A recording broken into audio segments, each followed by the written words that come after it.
Em nome do nosso pastor lá de Colorado, a gente quer dar boas-vindas a vocês e dizer que estamos sempre felizes. Você que está aqui pela primeira vez, você que está considerando fazer a trilha, é uma honra para a gente estar aqui vendo vocês.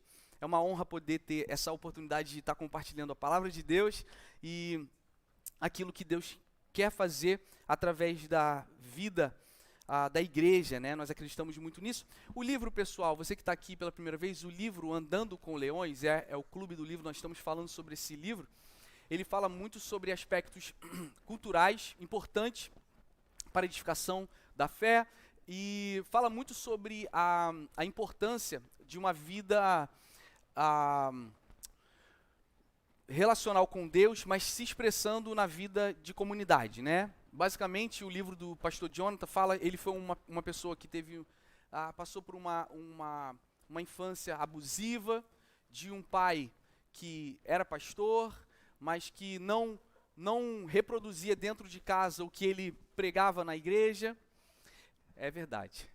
E isso acontece muito com pessoas que se dizem crentes.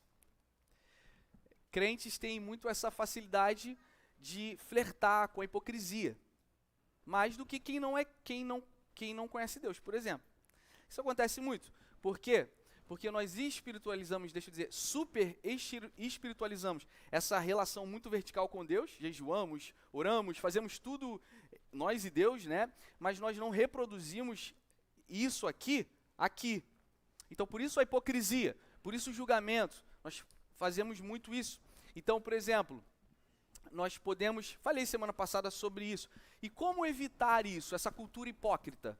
A começar na liderança, a começar aqui na nossa liderança. Como é que a gente faz? O livro do Jonathan é uma réplica do que foi feito lá na igreja. É uma mesa sendo colocada para pessoas normais, confessando pecados, confessando lutas, e que nessa vulnerabilidade, nessa cultura de vulnerabilidade, haja uma prevenção para pecados. Ou então, haja uma restauração e uma santificação, ao invés de fazer o que a religiosidade, né, de forma pejorativa falando aqui, ensinou a gente a fazer. A gente só coloca máscaras e finge que está tudo bem. E se tem, a gente consegue colocar máscaras dentro da igreja, né, a gente sabe como se comportar. Então, a gente não celebra o pecado. O que nós celebramos é a vulnerabilidade, é a verdade, e nós celebramos a santificação a partir dessa verdade. Que não há espaço para julgamento, não há espaço para menosprezo, porque senão, caso contrário, nós vamos correr esse risco de sermos esses sepulcros caiados, que por fora está tudo bonitinho e por dentro estamos mortos, tá bom? Então essa é a essência do livro, e hoje nós vamos falar sobre 5 etapas, a mesa e as 5 etapas, falando muito sobre essas 5 etapas da integração. Né? Falamos sobre vulnerabilidade, sobre confissão, sobre que liberdade não é antídoto da santidade. Liberdade é o perfeito ambiente para sermos santos, por exemplo. Tem muita gente que fica ofendido, liberdade. Não, aí Pedro, o apóstolo Pedro vai ensinar. Não usem a liberdade que vocês têm para dar pretexto à malícia, mas como servos de Deus. Então, quer melhor coisa, você que tem filho, quer melhor coisa que você dá uma ordem e ele obedece porque ele entende os benefícios disso para o coração dele, não porque você deu a ordem. É assim Deus com a gente. Ele não quer que a gente siga regras e a gente não faça porque não pode fazer, mas que a gente não faça porque a gente o ama. E nessa escolha de não fazer o que poderíamos fazer, nessa liberdade Deus está sendo honrado, Deus está sendo louvado, Deus está sendo glorificado. Isso é um ato de amor. E aí a gente vai se santificando, a gente vai melhorando e a gente vai dando cabeçada também. E aí nessas tropeços e cabeçadas, a gente está aqui, um com o outro, que então criemos aqui uma comunidade de pessoas autênticas, verdadeiras, sem máscaras, mas ao mesmo tempo amadas plenamente. Ou seja, o teu pecado, a tua queda, o teu tropeço, as tuas dificuldades, os teus medos, os teus medos e dúvidas não me escandalizam. O que mais me escandaliza é a graça perfeita de Jesus, que é maior e mais poderosa e mais redentora do que o nosso pecado. Amém? E hoje, então, essas 5 etapas, nós vamos iniciar na Bíblia, o que Jesus vai dizer. 1 João, capítulo 1, versículo 7. Você que está online com a gente, que Deus te abençoe. É bom que você esteja com a gente aqui. E melhor ainda vai ser tê-lo aqui na semana que vem. Eu falando com esse tipo de pessoas, o pessoal que já está aqui há um tempo já ouviu, o pessoal até o do Teatro Solar, né? Lembrando sempre, o pessoal, só os líderes, fiquem atentos com as cadeiras, músicos talvez, tem gente que está sem espaço aqui no mezanino, tá bom? Fiquem atentos aí, vocês que podem levantar para dar lugar. Quem pode dizer amém? Todo mundo? Amém. Olha só, eu já contei a história da minha avó. Começou um Solar Comedy aqui no Teatro Solar, e o dono do teatro falou: Samuel, você podia fazer um stand-up aqui, né? Uma vez. Eu falei assim: vamos ver. Vamos ver, se a igreja não der certo, vai que, né? Tem algumas opções, né? Tem um consultório também que eu posso voltar, mas comédia fica mais divertido. Mas aí, o que aconteceu? Eu contei sobre minha avó, até o Diego Teles da produção, ele falou assim: Samuel, você podia fazer um stand-up comedy só de você e sua avó, a história da minha avó. Porque quando eu faço faculdade de odontologia, eu morei com a minha avó. Então, assim, é muita história. E minha avó, ela tem, quem conhece ela é meiguinha, né? Parece a Dona Alzira.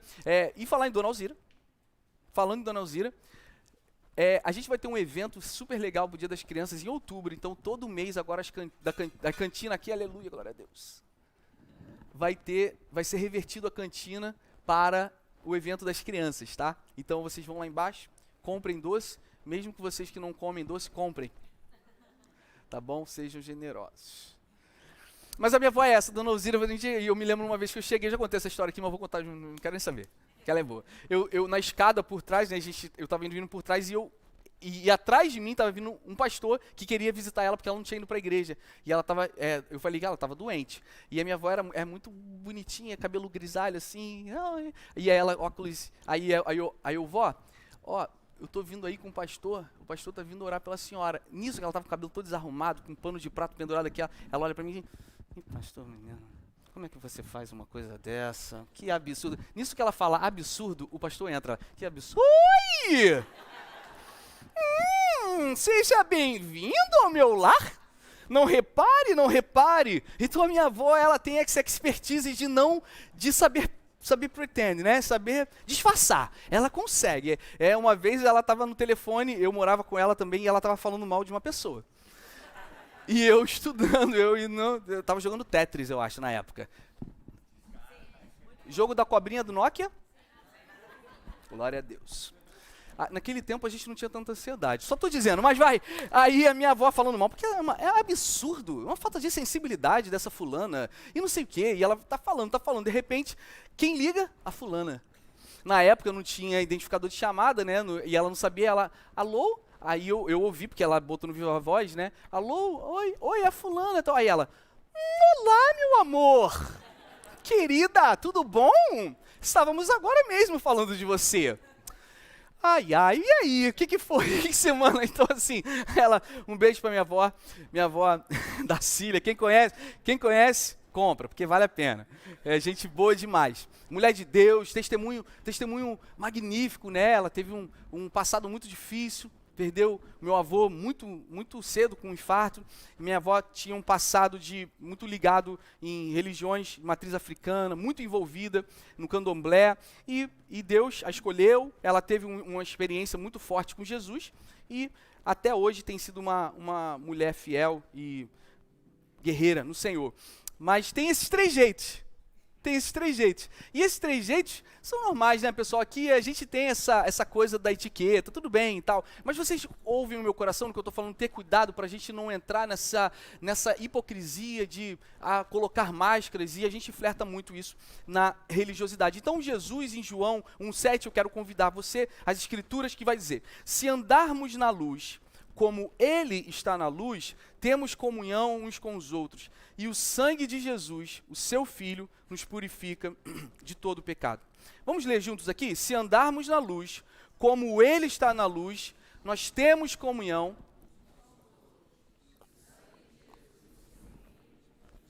Eu acho simplesmente sensacional como Deus, através da Bíblia, Ele condiciona a nossa espiritualidade nessa horizontalidade, né? Então, olha só, perdoai as minhas dívidas, assim como nós perdoamos os nossos devedores. E da mesma forma, olha, se nós andamos na luz, Jesus purifica os nossos pecados. Quem pode dizer amém por isso? Irmãos, nós nós temos os nossos pecados perdoados. Eu vou repetir. Nós temos os nossos pecados perdoados em Jesus, gente. Isso é maravilhoso. E aí Jesus também nos instrui a andarmos na luz. E nós entendemos e sintetizamos aqui que luz são pessoas. E pasmem os religiosos que gostariam que luz fosse só os seus encontros sensoriais do que eles entendem ser Deus. Aí é muito fácil. Porque eu ouço uma voz que só eu ouço. Eu leio uma Bíblia que só eu interpreto. Ou, na verdade, eu interpreto uma Bíblia que, da minha cosmovisão, a partir da minha lente, da minha dor, da minha mágoa, da minha característica pessoal. Quando a Bíblia vai dizer que não é pela intelectualidade, mas é pelo poder do Espírito Santo. Se o Espírito Santo não interpretar as Escrituras, a gente está frito. A gente vai interpretar através de nós mesmos. Vamos definir Deus a partir da nossa opinião. Quando Deus precisa se definir, Ele se define através da sua santa palavra. Então, nós temos comunhão uns com os outros, nós entendemos que se assim temos comunhão uns com os outros, andamos na luz. Se andamos na luz, nós andamos em Cristo. Por quê? Porque o que legitima a nossa fé, o que legitima até a nossa oração, é onde 2 ou 3 estiverem reunidos, em meu nome. Porque no mesmo versículo, em Mateus 18, ele vai dizer o seguinte: o que vocês ligarem no céu, ligarem na terra, vai ser ligado no céu. E de novo, Jesus não está falando o seguinte: olha, você é um bobinho, revoltado, sozinho, com o peito aberto, dizendo que você sabe de tudo, você está recriando a roda. Não, ele está falando o seguinte: se 2 estiverem reunidos em meu nome, ele está falando assim, existe legitimidade na voz da comunidade. Por quê? Porque o desafio não mora na verticalidade, mora na horizontalidade. E se o desafio mora aqui, a recompensa mora aqui também. O que legitima, então, a nossa adoração, além do Espírito Santo fazendo por nós, é a gente andando um com o outro. E Deus, Ele entende comunidade, porque nós cremos no Deus triuno, todo-poderoso, o Deus Pai, Deus Filho e Deus Espírito Santo, que já agora, pessoal, eram suficientes, envoltos em glória. Deus não criou a humanidade porque Ele estava carente. Amém, pessoal? Deus não nos criou porque Ele estava precisando de alguma coisa. Deus estava suficiente nele mesmo. Deus é suficiente nele mesmo. Por que isso é tão importante? Para que a gente entenda que a gente não é a cereja do bolo. Nunca foi e nunca vai ser. Então tira esse trem de antropocentrismo, né? Que Deus, olha, a gente é o centro. A gente não é o centro. A gente nunca foi e a gente nunca vai ser. Então me prova isso. Por que você foi criado? Nós fomos criados para dar glória a Deus. Nós fomos criados para dar glória a Deus. Esse é o propósito do homem, dar glória a Deus. E isso vai trazer alegria para a gente. Isso vai trazer alegria e significado para a gente. Porque se a gente for caminhar um percurso que o nosso umbigo não é o alvo, a gente talvez vai começar a ser feliz. Entendendo que a plenitude, a felicidade e a bem-aventurança é estar no Senhor. O Senhor nos purifica de todo pecado, nos instrui a ter comunhão uns com os outros. E eu posso falar sobre comunhão aqui, rapidinho? O que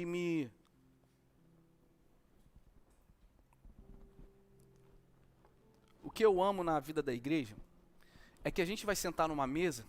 Por exemplo, eu vou dar um exemplo. Falei hoje de manhã também.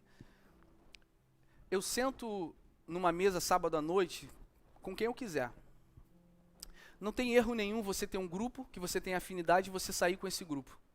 Isso é ok, não é errado. Vocês estão comigo?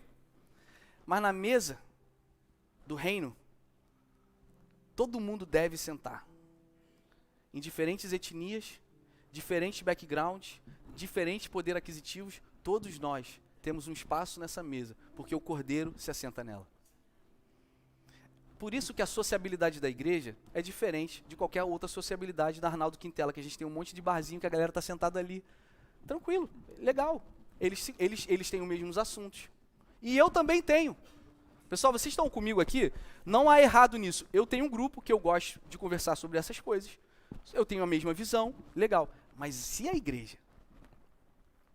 Aquela carinha de nojo. Eu postei uns stories que as pessoas não gostaram esse final de semana. Que eu botei o pessoal fazendo picolé de resto de comida.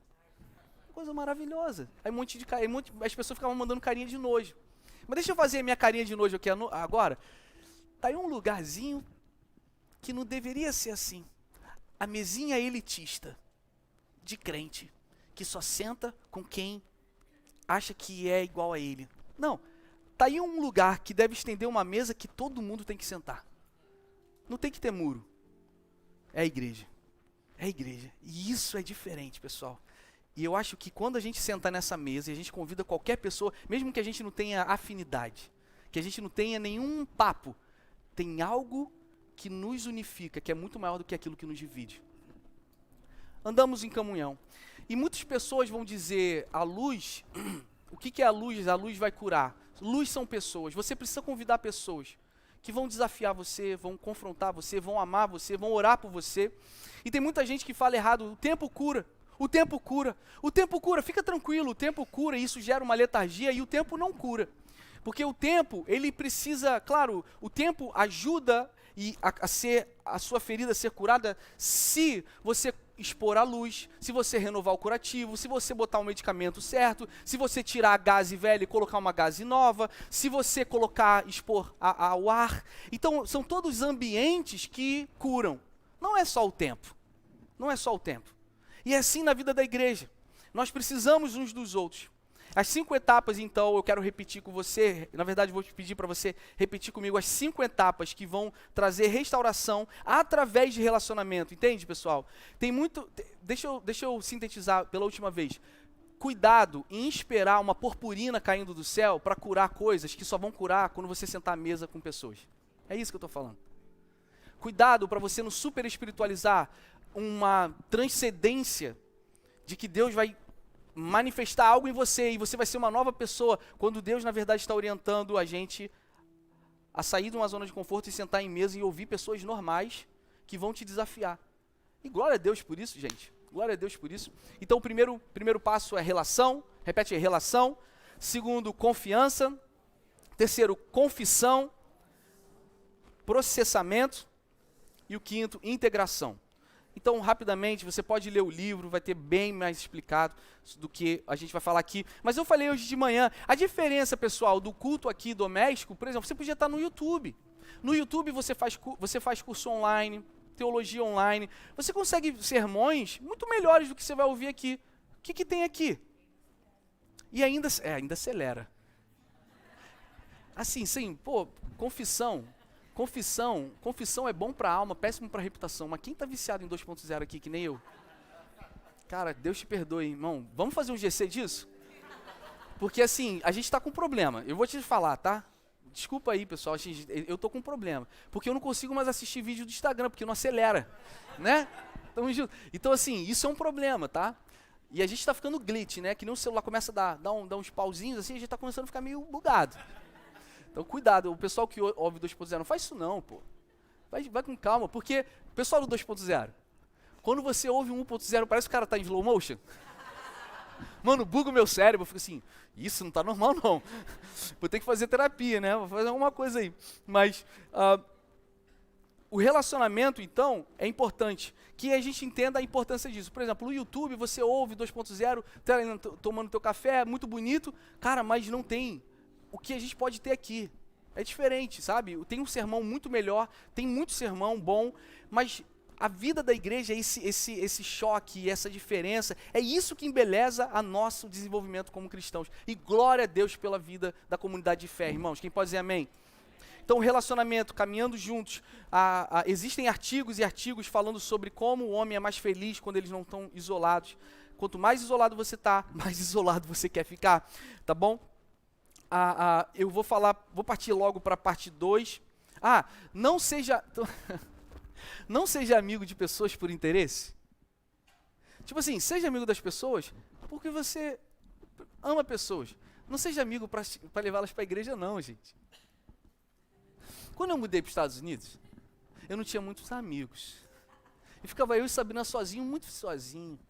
A gente ficava triste, assim, muito. Aí, de repente, um dia, um jovem rapaz tocou na nossa porta. Aí ele abriu assim, olá, eu tenho uma caneta para você, amor, você lembra disso? Eu acho que eu vou chorar aqui. Eu tô lembrando, tá sendo cura para mim agora. E ele falou assim, olá, tenho uma caneta para você. Aí eu, olá, amigo, eu quero, amigos, pessoas, né? Tem gente que engravidou, que teve filho, né? Tá assim, né? Vê pessoas, olá, fica isolado. Tava eu e Sabrina assim, porque a gente estava à espera do visto, o visto não tinha sido aprovado, a gente não podia trabalhar. Então a gente ficou alguns meses esperando que tinha que ficar em casa.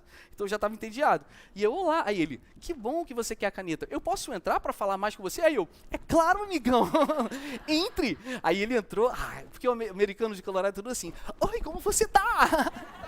Eu sou tão feliz de te ver. Aí depois você começa a entender que ele só quer gorjeta. Você tá achando que ele tá querendo ser teu amigo mesmo. Aí ele entrou. Aí começou, que legal, como vocês são? Sou do Brasil, é? Ah, que legal, poxa, que legal. Aí de repente, posso mostrar aqui uma coisa pra você? Pode. Aí tirou um Kirby, um aspirador, olha só. Aí eu, eu acho que ele não quer ser meu amigo. Acho que eu já tô entendendo. Aí eu, Kevin, fala a verdade, você quer ser meu amigo mesmo? E eu não comprei o aspirador. Aí eu falei assim, Kevin, eu ainda nem sou legal nesse país, não sei se eu posso comprar o aspirador. Ele, por favor, eu estou precisando. Eu comecei a passar, aí eu comecei a ter pena do Kevin. Mas o Kevin, depois que eu falei que realmente não ia comprar, depois de ele ter tentado 34 vezes, ele não ficou mais meu amigo, não. Ele burrou a cara e saiu rápido. Aí me entristeceu também, entendeu? Então assim, não seja amigo para vender o seguro que você trabalha, para falar do teu trabalho. Seja amigo porque nós precisamos uns dos outros. Quem pode dizer amém aí? E a confiança é aquela figura de Pedro no conforto do barco, mas saindo. O conforto é conforto, mas às vezes confiança é risco.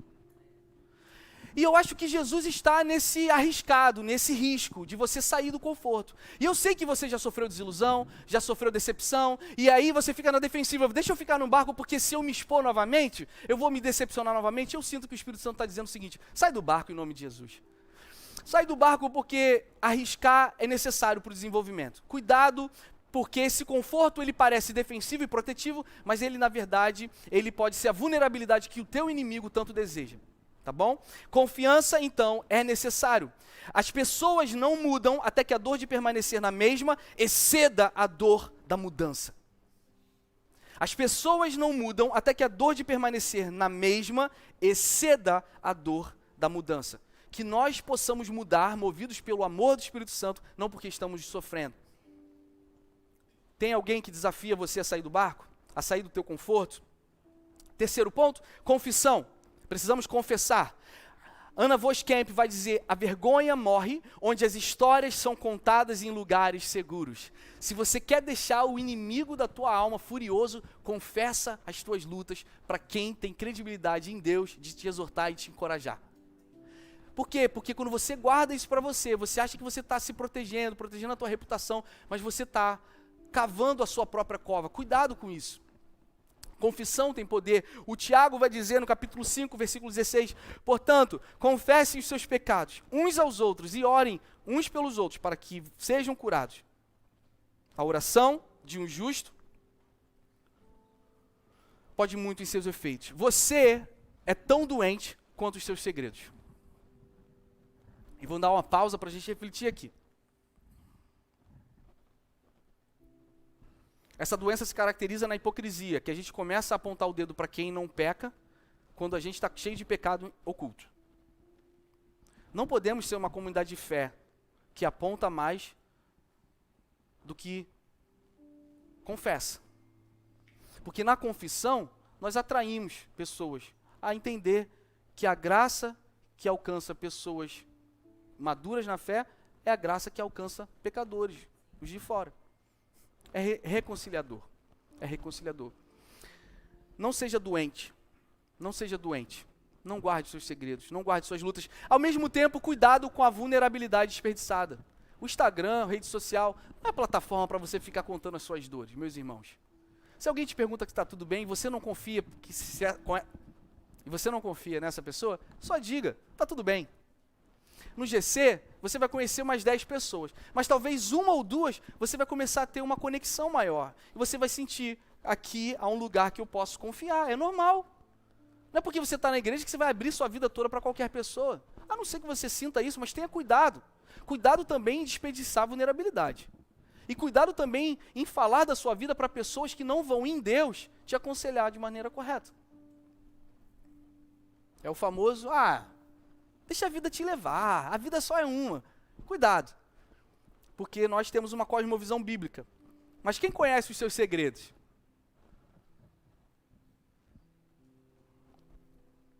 De novo, mais uma espiritualidade horizontal. Não, o Espírito Santo conhece, eu confesso a Jesus. É fácil, né? Mas aí Tiago vai dizer, confesse as suas culpas para quem? Uns aos outros. De novo, está remetendo na comunidade. Glória a Deus, porque nós podemos contar uns com os outros, irmãos. Glória a Deus, porque nós podemos contar uns com os outros, ninguém vai julgar a gente, ninguém vai falar mal da gente. Pelo contrário, nós vamos ter ajudadores, pessoas que vão orar por nossas dificuldades, orar, e aí vai entrar no quarto processo, vai processar. Porque confissão isolada e sem processamento não é vitória. Então me conta sobre o teu vício. Meu irmão, como é que está aquele teu vício? Como é que está aquele relacionamento do teu trabalho que está te afetando no teu casamento? Cara, como é que está o problema que você está tendo com a tua esposa? Ou então, você está entendendo o follow-up? A gente fazer isso? Isso é importante. Uma vez que a confissão é feita, eu vou chegar, cara, como é que está sendo aqueles teus dias de depressão? Que você já pensou em se suicidar. Como é que está sendo isso? Você está conseguindo vencer isso? O processamento é tão importante quanto o ato de confissão. Gente, vocês estão aqui? E eu acho só uma coisa que é interessante. A gente muitas vezes valoriza o acesso pastoral. Eu estou aqui para isso, pastor Jorginho, Raquel, Sabrina, pastor Gabriel, outros líderes, nós estamos aqui para isso. Mas irmãos, muitas vezes o pastor não liga para você, mas tem um irmão da comunidade de fé que liga e vai perguntar como é que você está. E aí você vai falar assim, eu estou chateado porque o pastor não liga, mas o irmão da igreja liga.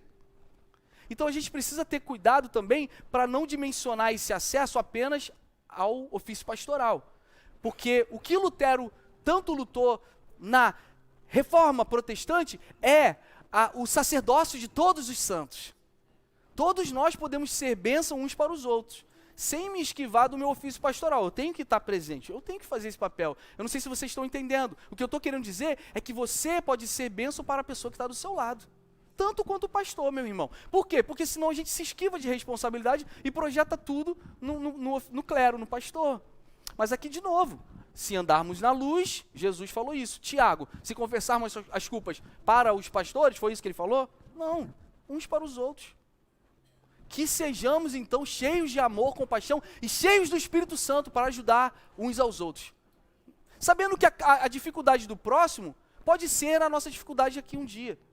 Nós estamos aqui uns pelos outros, sem julgamento, sem condenação, mas com interesse em que Jesus seja promovido nisso, amém? Os propósitos do coração de uma pessoa são águas profundas, mas aquele que tem discernimento os atrai. Provérbios 25, na NVI. Ou seja, o que nós queremos é que nós não sejamos águas superficiais. O sábio, ele consegue navegar em águas profundas. E que a gente consiga, de alguma forma, dar acesso às pessoas navegarem nas nossas águas profundas.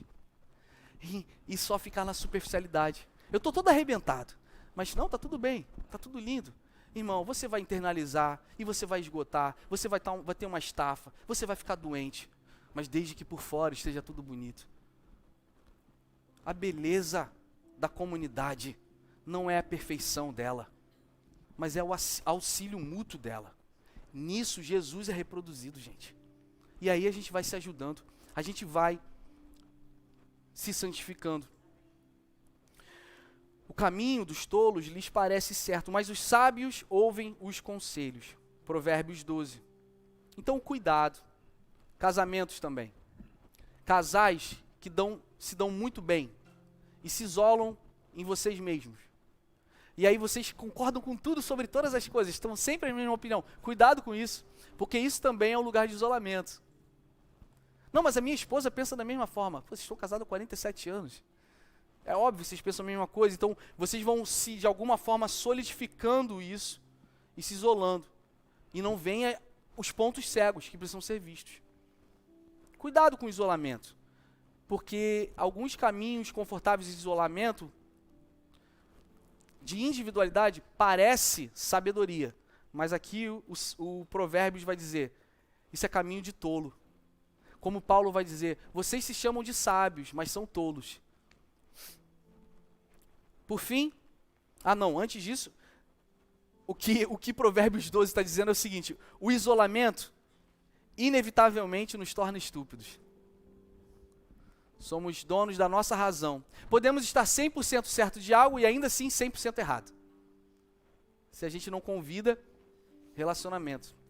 Vocês estão tirando alguma coisa disso aqui nessa noite? Mas isso não é confortável. Hoje de manhã teve 3 pessoas. 3 pessoas que depois da palavra falaram assim, me pega essa palavra porque eu sou um cara muito tímido e introspectivo. Exatamente. Porque a vida de comunidade é um confronto a introspectivos, tímidos, isolados e outra. Gente que se dá muito bem sozinha. Tem gente aqui assim? Não precisa levantar não. Arrogante. Eu já falei várias vezes como o ministério me salvou. Eu, naturalmente, sou uma pessoa preguiçosa, egoísta. Eu fiz a brincadeira do Kevin, mas de verdade, eu me dou muito bem com a minha esposa, assim, a gente fica muito bem. Tem dia que eu nem quero ver gente na minha frente. Não, eu estou falando sério, isso é um perigo. Isso é um perigo, porque pode ser antagônico aqui à proposta de Jesus. Cuidado vocês que são introspectivos e vocês estão muito bem, passando o dia todo assistindo Netflix. Vocês estão felizes assim, cuidado. Cuidado com isso. Porque o isolamento vai fazer você estúpido. A missão de engajamento à fé, a missão da comunidade, tira a gente desse conforto. A gente deixa de ser o centro. E aí a gente começa a reproduzir Deus tocando no próximo. Irmãos, quem está aqui pode dizer amém? Tem alguém na sua vida que ouve os seus segredos e pode exortar, pode falar? E o último passo, integração. Nós aceitamos a graça de Deus, confessamos nossos pecados, fomos perdoados e agora estamos sendo empoderados para caminhar e avançar de acordo com o propósito que Deus tem para nós, amém? A integração é a etapa da totalidade que resulta da remoção intencional dos mecanismos de defesa. Olha isso aqui, mecanismos de defesa, isso aqui foi extraído do livro. A integração é quando você entra no sótão daquela pessoa que não limpa o sótão há anos, e aí você começa não a tirar poeira, mas você começa até a tirar móveis que não precisam mais estar ali. Isso é integração e dói. E você tem um monte de mecanismo de defesa. Não, mas eu não preciso, não, mas eu aprendi assim. A integração é olhar para aquela prostituta e falar o seguinte, quem aqui vai jogar pedra contra você? Alguém aqui? Ah, mas ela é uma prostituta. Ela se prostituiu sozinha, queridão? Ô gente, vocês estão aqui? Entende? A hipocrisia da religiosidade? Não, essa é uma prostituta. Tá, com quem que ela se prostituiu? Talvez por um dos seus acusadores, não é? Ou alguém aqui jogou pedra em você, minha querida? Não. Então levanta, porque se eu não te condeno, ninguém pode te condenar. Então levanta, vai e não peques mais. Isso é integração. É que a santificação do Senhor empodere a gente, nos constranja em saber que se o Senhor, perfeito em sua majestade, perdoou os nossos pecados, ninguém numa comunidade de fé ou fora dela pode te condenar. Se estamos em Cristo, somos perdoados, meus irmãos. Essas são as boas novas. Integração, então, remove esses mecanismos de defesa que fragmentam as nossas vidas, fragmentam as nossas identidades e fragmentam os nossos relacionamentos superficiais, vazios. Por fim, a gente fala sobre a mesa. A gente fala sobre a mesa, lembrando que Davi, ele tem uma visão de construção do templo, mas Davi não constrói templo. Davi fala que colocas uma mesa repleta na presença dos meus adversários, mas Davi não senta na mesa com o adversário. Davi vê, mas quem senta e quem constrói é Salomão. A Bíblia vai dizer que Davi não constrói porque ele estava sujo com as suas mãos de sangue. Davi batalhou, Davi era guerreiro, Salomão era sábio. Salomão constrói o primeiro porto marítimo de Israel. E com esse porto marítimo ele expande a mensagem que existe um rei, um Deus de Israel. E os reis da Pérsia, Egito, do Oriente começam a visitar Salomão, tentando entender que sabedoria e que prosperidade é essa. Então Davi fala de uma mesa, mas quem senta na mesa na presença dos adversários é o filho dele, Salomão. Salomão senta com os adversários que eram do seu pai. O que é isso? Porque mesa tem esse teor de reconciliação. Talvez tem muita gente batalhando, batalhas, suando, lutando, guerras, quando Deus só está falando o seguinte: existe algo que traz paz na mesa, no perdão, na reconciliação. É muito mais fácil guerrear, é muito mais fácil dizer que é demônio. É muito mais fácil dizer que é guerra espiritual, quando Jesus pode dizer, às vezes é só você perdoar mesmo. Às vezes é só você mandar uma mensagem no WhatsApp para uma pessoa que você sabe que tem algo contra você. Não, mas é Satanás. Não é Satanás, não. É a gente sendo tolo, se recusando a sentar na mesa da reconciliação.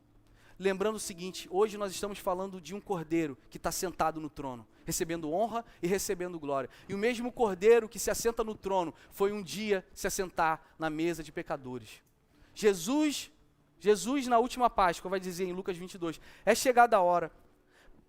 E ele diz, eu tenho desejado ansiosamente comer com vocês essa Páscoa, antes do meu sofrimento, porque vos digo que nunca mais a comerei, até que ela se cumpra no reino de Deus.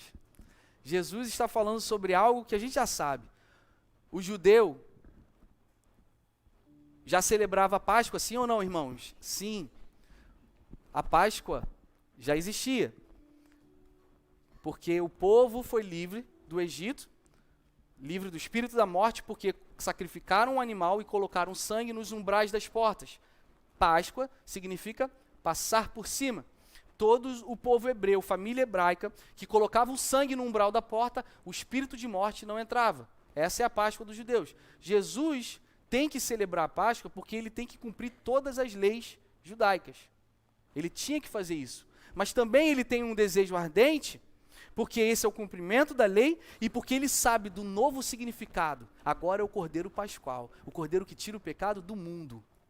Não é um Cordeiro apenas que salvou os primogênitos hebreus, mas todos aqueles que depositarem sua fé e confiança nesse Jesus, nesse novo Cordeiro, serão salvos da morte. Esse desejo ansioso de Jesus em sentar à mesa, mostra também um Deus relacional. Eu quero sentar à mesa com vocês, não é porque vocês, pela comida que está servindo, não é pelo vinho que está aqui não, é pelo significado da mesa. A mesa fala sobre reconciliação. Sabe o que faz dessa mesa algo tão poderoso? Porque nela está sentado o Cordeiro de Deus que tira o pecado do mundo. Irmãos, nós estamos celebrando a Santa Ceia hoje. E a gente precisa ter mesa. A gente tem um pedaço de pão, que vai dar para quem confessa Jesus como seu Senhor, e tem um copinho de suco de uva, que representa o sangue de Jesus. Isso nós fazemos em memória do sacrifício que mudou a história da humanidade. Mudou a história da humanidade, mudou a nossa vida. Jesus anseia ardentemente sentar nessa mesa, porque sabe que quando ele senta nela, qualquer pecador pode se assentar nela. A igreja não é muro para os que são de fora. A igreja deve ser uma janela para os que são de fora. Porque a Bíblia vai dizer que a criação está gemendo pela manifestação de Deus. E o que faz da igreja, essa mesa de reconciliação, é porque o Cordeiro Santo de Deus está sentado nela. O que faz da igreja essa mesa de reconciliação não é pela nossa expertise, nossa música e nossa eloquência, é porque o Cordeiro Santo de Deus se assenta nela. Ele que está sentado no trono se assenta na mesa dos pecadores. Se eu posso me assentar nessa mesa, se Jesus não me condena, você também pode se assentar nessa mesa. Que o teu vizinho, teus familiares possam olhar para a igreja,